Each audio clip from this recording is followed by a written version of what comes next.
Hello, I am Rolando Telles. I began to work as an interpreter in the year 1980 when I was a teaching assistant at this university, UNAN. I was asked to interpret for a youth delegation of the Social Democratic Party of Sweden. So, without much training, at that time I was 21 years old, I say yes, and I thought I did very well, and I like it very much. When I graduated from UNAN as an English teacher, I was hired to work at different universities, UCA, UNI, etc. But part-time. I always did translation and interpretation because at that time there were many international people living in Nicaragua.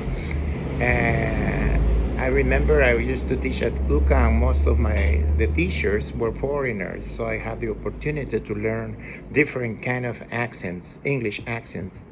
So at the same time, since as I told you, I like translation and interpretation at a very young age, I decided also to take courses. At that time, there were some professors who came from Europe to teach us at the Olof Palme Convention Center, where I took a course on simultaneous interpretation.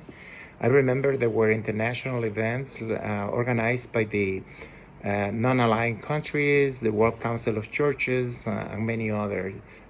That was at the Olof Palme Center. Likewise, I took some translation courses at UCA because there was a translation school at UCA in the 80s. In 1989, I have the opportunity to get a scholarship, Fulbright scholarship, and I decided to know more about American culture because I knew my limitations. So I went to study that culture. When I got my degree in communication, I decided to come back to Nicaragua, and I found translation and interpretation work.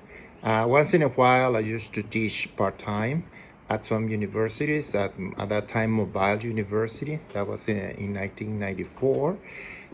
But there were many NGOs, law offices, and individuals who required translation and interpretation service. So starting in 1994 and up to the year 2018, I spent a lot of time doing translation and interpretation for these individuals and agencies. But in that year, 2018, there was this situation, and then the COVID situation, and no more international conferences. Most of the interpreting that I did was conference interpreting, which sometimes requires a lot of preparation, a lot of quick reading, because in order to become an interpreter, you need to learn the techniques, and that requires time and lots of practice. But once you know the techniques and you know what business is all about, so it's much easier. Definitely, once in a while, there were some technical interpretation to be done for companies that were importing machinery, for example, or medical translation. So in those cases, are required to get the material as soon as possible. But sometimes, with NGOs, it was not possible. So you had to be ready to grab as fast as possible a copy of the documents that are going to be discussed or the presentation. So you figure out what the new words or new terms you're going to find in the interpretation.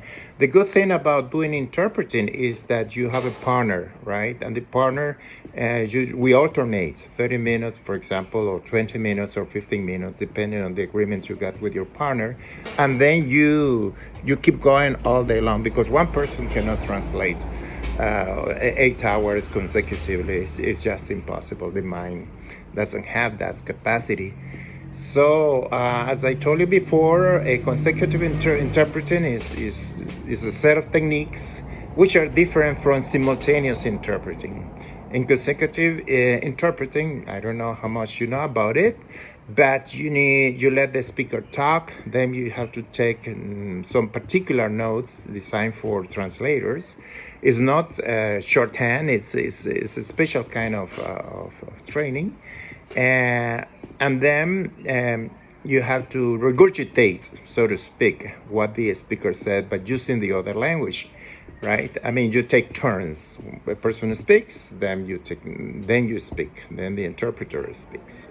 So I also have the opportunity to work in some court, some court rooms, because people sometimes have legal cases and they have foreigners who didn't understand the language. So that I did before 2018. As I told you, in with the COVID situation, many things were moved to Zoom and other Go meetings, other platforms that are available. But in that year, I decided to move more toward written translation. Right now, I'm working more with written translation. I'm verified and certified as a translator from agencies like Mars Translation, which is located in China, the headquarters, and Lion Bridge, located in the United States. So this is a brief review of what I've done with my life. The good thing about interpreting is that you have new worlds in which you can explore new things. For instance, learn about different topics and areas. For about 11 years, I wrote books, bilingual books. My production was 25 books, all different kinds of books. Technical, because of course I work with accountants, lawyers, physicians, etc., as well as literature. Literature, there is not much literature demand for translation in Nicaragua, but it's something that I enjoy as well, because because of my background as a language teacher and as a specialist in communication.